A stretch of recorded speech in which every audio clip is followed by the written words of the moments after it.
बेहद के बेहद की परम परम परम महाशांति है, महाशांति है, महाशांति है। बेहद के समझदार बच्चे, बाप समान गुण और कर्म करने वाले, हर संकल्प में जिम्मेवारी समझने वाले, संकल्प में भी अलबेलेपन को मिटाने वाले, सदा बाप समान, बाप के साथी बन साथ निभाने वाले, हर पाठ को साक्षी हो बजाने वाले, ऐसी सर्वश्रेष्ठ आत्माओं को बेहद की माँ का दिल से याद प्यार और नमस्ते। इंतजार की बजाय इंतजाम करो। क्या? समय का इंतजार की बजाय इंतजाम करना है। तो इंतजाम कौन सा करना है? कैसे इंतजाम करना है? अपने संकल्पों को समेटना और आत्मस्वरूप में स्थित रहना, इसको कहेंगे इंतजाम करना। और एक बाप दूसरा ना कोई, इसी लगन में मगन रहना, इसको कहेंगे इंतजार की बजाय इंतजाम करने वाले।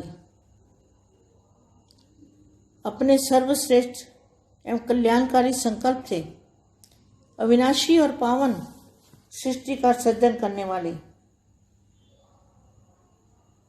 ऐसे बाप बोले। कैसे बाप?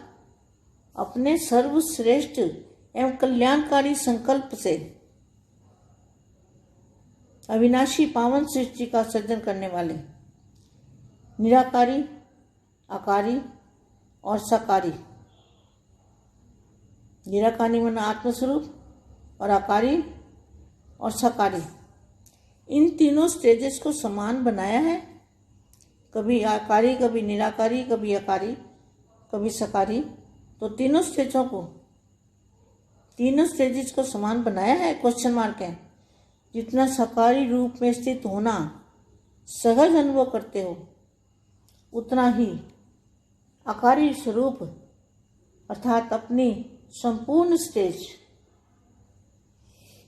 व अपने अनादि रूप, अनादि स्वरूप निराकारी। अनादि स्वरूप क्या है? निराकारी।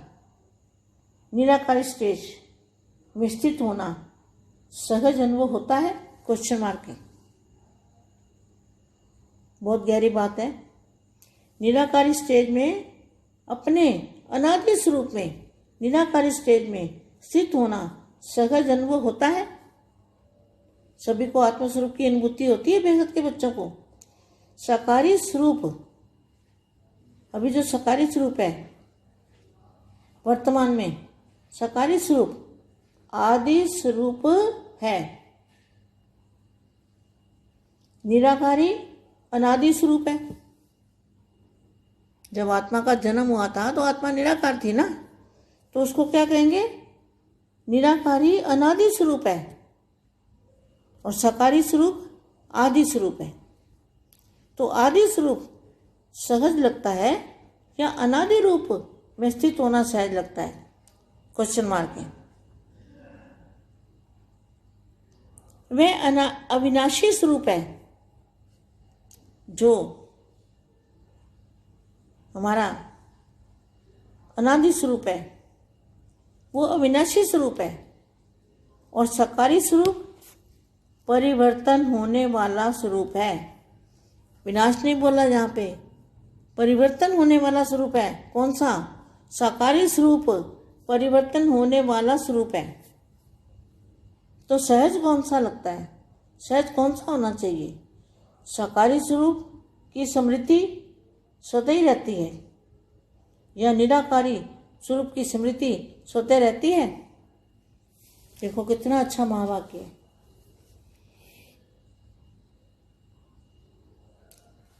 अविनाशी स्वरूप है और साकारी स्वरूप परिवर्तन होने वाला स्वरूप है। तो सहज कौन सा चाहिए?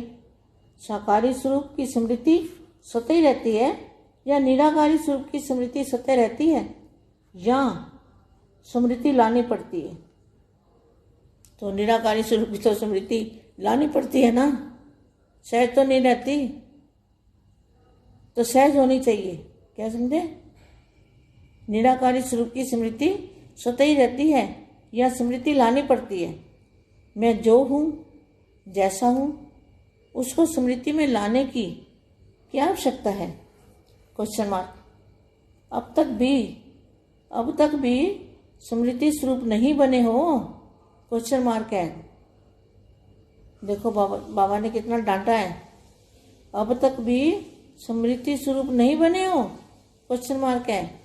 क्या यह अंतिम स्टेज है या बहुत समय के अभ्यासी ही अंत में इस स्टेज को प्राप्त कर पास विद ऑनर बन सकेंगे?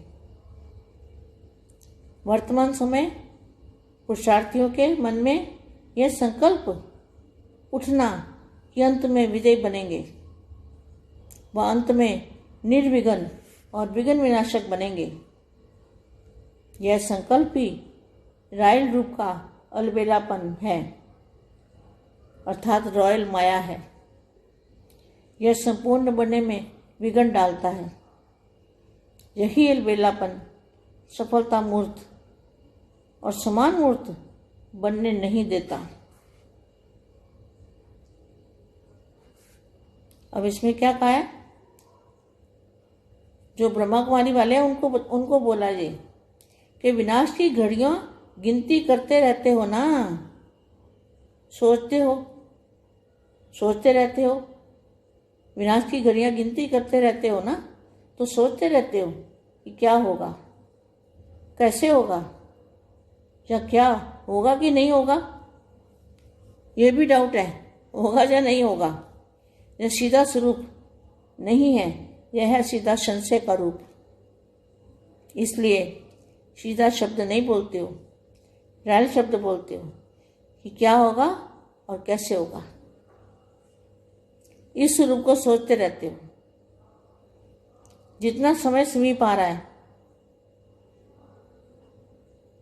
जितना समय समीप आ रहा है, उतना बाप के समीप बनने जा रहे हो। अब आगे क्या लिखा है? जितना साकारी रूप में स्थित होना सहज अनुभव होता है, उतना ही आकारी स्वरूप अर्थात अपनी संपूर्ण स्टेज में, उतना ही अपने निराकारी अनादि स्टेज में स्थित होना सहज अनुभव होना चाहिए। यह याद रखना है कि जैसा संकल्प मैं करूँगा, वैसा जैसी मेरी वृत्ति होगी और वायुमंडल में वैसे ही वाइब्रेशन फैलेंगे। विनाश की घड़ियां गिनती करने के बजाय स्वयं को संपूर्ण बनाने की और बाप समान क्वालिफिकेशन की बार बार गिनती करो। कहना कम है, करना ज़्यादा है। ये किसको कहा है? विनाश की घड़ियां जो गिनते रहते हैं ना, ये उनको बोला है कि विनाश की घड़ियां नहीं गिनो और बाप समान संपूर्ण बनने की क्वालिफिकेशन की बार बार गिनती करो। कहना कम है और करना ज़्यादा है। सोचना, बोलना और करना तीनों एक समान बनाओ।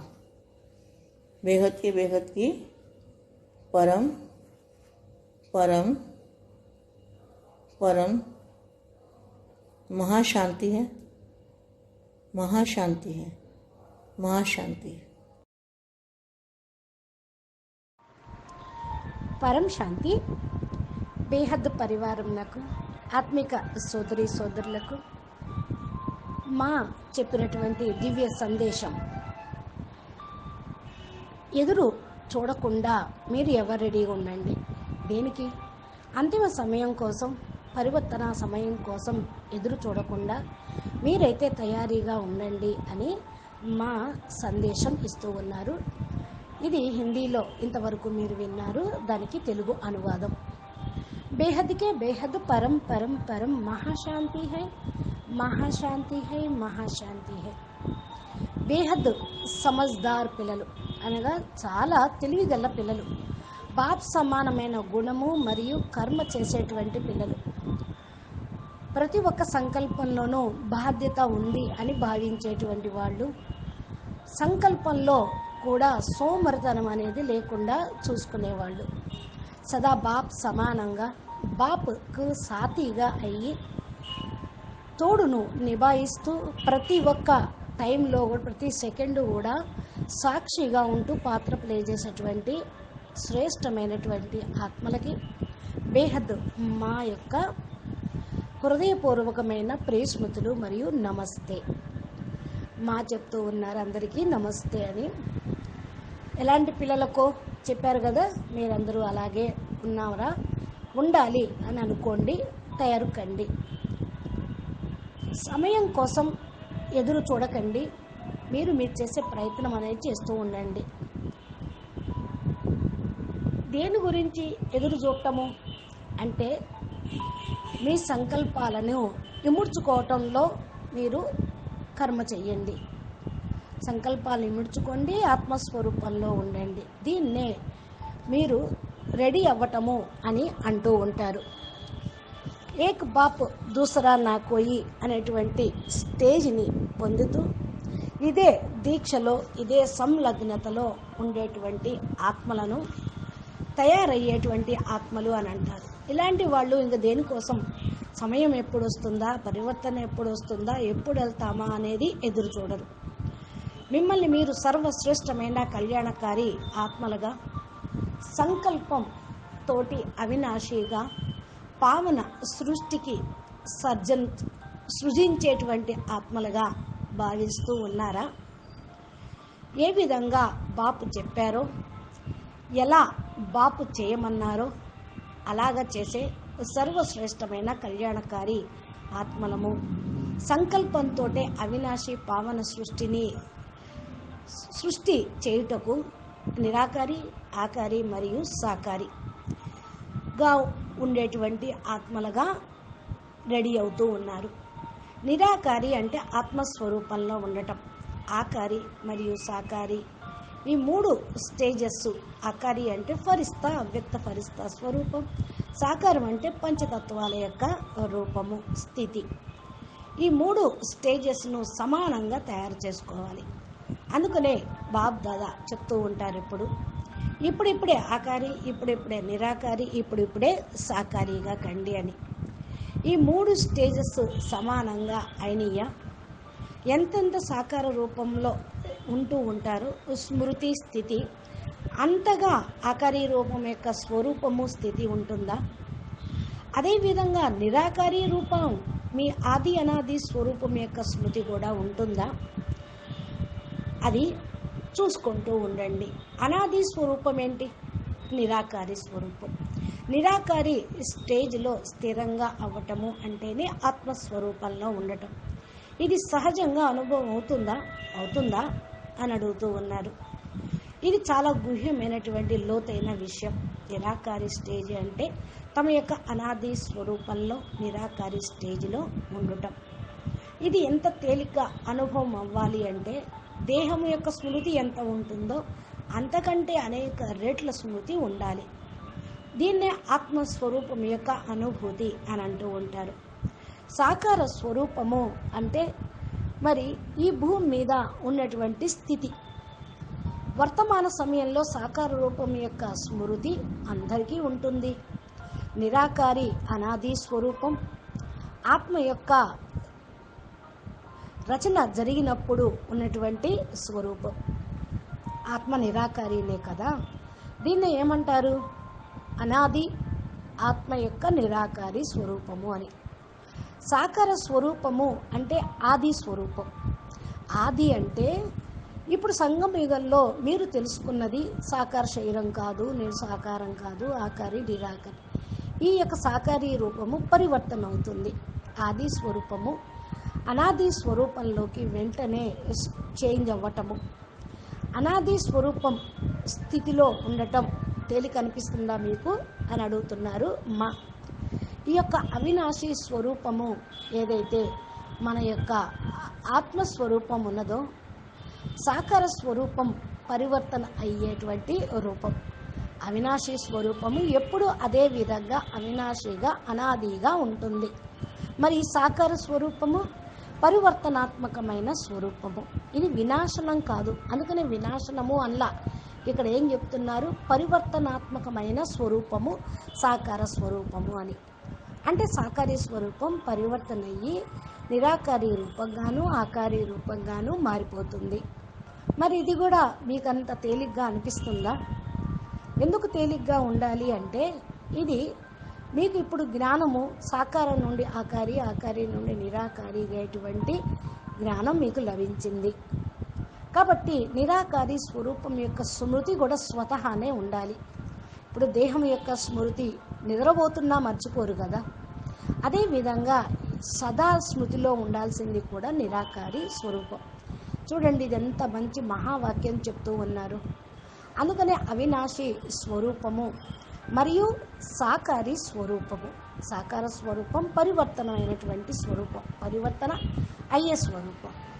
కాబట్టి ఇది సదా స్మృతిలో ఉంచుకోండి. ఈ స్మృతి ఉంటుందా, లేకపోతే జ్ఞాపకం తెచ్చుకోవాల్సి వస్తుందా? నిరాకారి స్వరూపం జ్ఞాపకం తెచ్చుకోవాలా మీరు? అరే, ఇది మీ స్వరూపమే కదా, మీ అనాది స్వరూపమే కదా. మీ అనాది స్వరూపాన్ని ఎవరైనా జ్ఞాపకం చెయ్యాలా ఏంటి?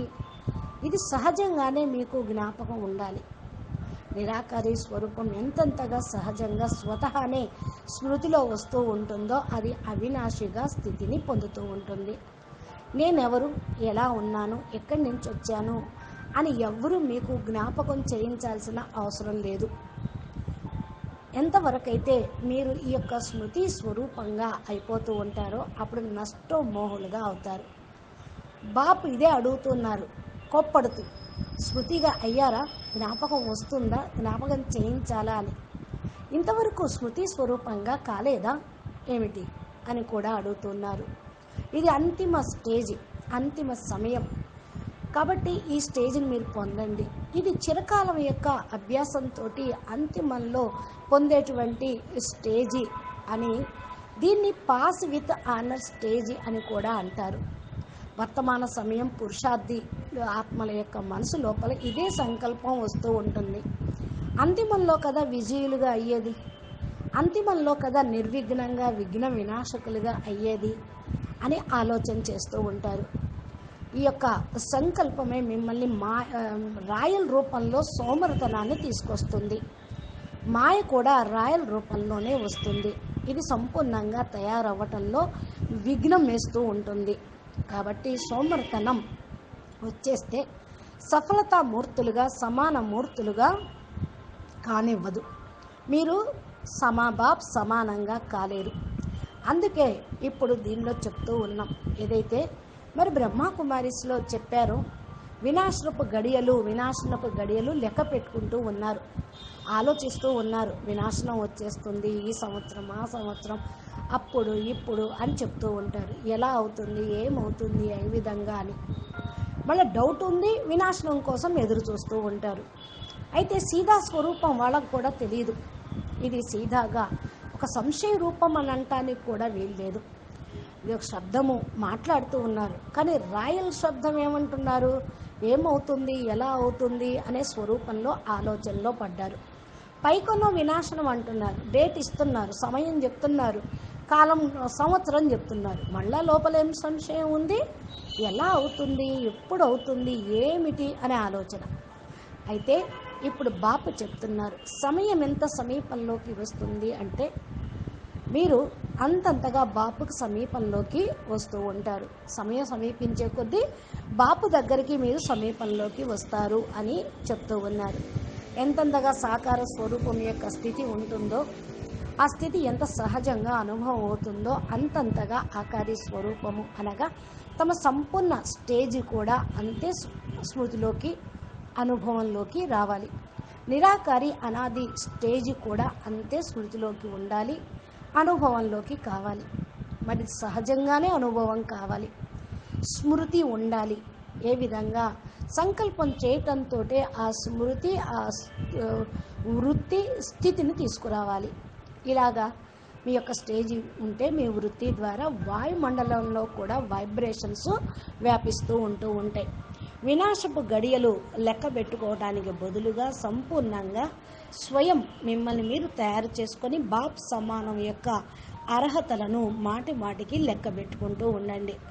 ఏ క్వాలిఫికేషన్స్ ఉన్నాయి అని అంటారు కదా, చెప్పడం తక్కువ, చేసేది ఎక్కువగా ఉండాలి. ఎక్కువ చెప్పి తక్కువ చేయటం కాదు, దీన్నే అప్పుడు తయారవ్వటం అంటారు. ఎక్కువగా మరి చెప్తూ తక్కువ చేశారనుకోండి, వినాశన గడియల కోసం ఎదురు చూస్తున్నారు అనే దాని లెక్కలోకి వచ్చేస్తూ ఉంటారు. వినాశపు గడియలు లెక్క పెట్టకండి, బాప్ సమానంగా సంపూర్ణంగా అర్హతలను యోగ్యతలను నింపుకోవడానికి మాటికి లెక్క పెట్టుకోండి. చెయ్యండి ఆ పురుషార్థము, ఆ యొక్క అర్హతలను, ఏమేమి యోగ్యతలు కావాలి, బాప్ సమానంగా సంపూర్ణంగా కావాలి అనే దానికి లెక్క పెట్టుకుంటూ పురుషార్థం చెయ్యండి. ఆలోచించటము, మాట్లాడటము, చెయ్యటము మూడు కూడా సమానంగా కావాలి. అంటే ఒకటి ఆలోచించి ఒకటి చెప్పడం కాదు, చెప్పేది చేయకుండా ఉండటము కాదు, మూడు సమానంగా ఉండాలి. కథని కర్ని, చెప్పేది చేసేది, మనం మాట్లాడేది ఒకే రకంగా, ఆలోచించేది ఒకే రకంగా ఉండాలి అని అంటూ ఉన్నారు. అచ్చా, పరం శాంతి. నమస్తే, ధన్యవాదాలు. బాపూజీ దశరథ్ భాయ్ పటేల్ తెలుగు ఛానల్లో ఇచ్చేటువంటి దివ్య సందేశాలు ప్లేలిస్ట్లో ఉన్నాయి. మీరు ఏ జ్ఞానం వింటున్నా జ్ఞానంలోకి వచ్చినట్లయితే బాపూజీ ఛానల్ని సబ్స్క్రైబ్ చేసి గంట సింబల్ని ప్రెస్ చేస్తే రోజు పెట్టేటువంటి దివ్య సందేశాలు మీ నోటిఫికేషన్ రూపంలో మీ మొబైల్కి చేరుకుంటాయి. మీరు మీ సంపూర్ణ స్టేజ్ని చేరుకుంటారని ఆశిస్తూ ముగిస్తూ ఉన్నాం. అచ్చా, పరం శాంతి. నమస్తే.